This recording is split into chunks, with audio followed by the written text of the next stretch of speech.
Welcome to Barangay Santa Ana 882. Kami nga pala ang kalilikha ng mga nag-aaral sa De La Salle College of St. Benilde.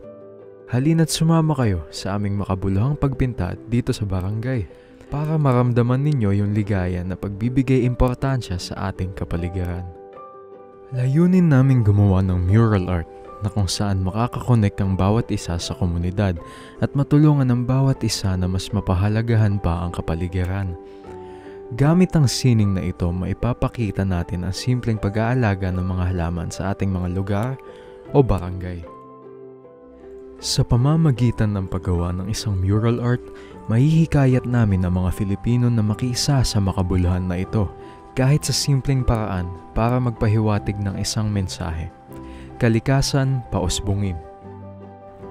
Habang hinahangaan natin ang magandang sining na ito, pinararangalan natin ang kagandahan ng ating kalikasan at ang lakas na nagmumula sa pagkakaisa. Sa pagkakaisa natin, tinataguyod natin ang isang tiyak at magandang hinaharap. Sa huli, tayo ay nagpinta ng isang kinabukasan na pumupuno ng pangako na kung saan ang mga pangarap nating kolektibo ay mga pagkukulay na nagbibigay buhay sa ating tadhana.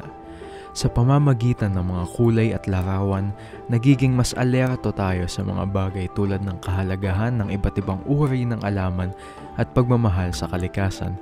Sa simpleng paraan, ito'y nagbibigay ng pag-asa at nagpapakita kung paano natin maaaring pangalagaan ang ating kalikasan para sa kinabukasan.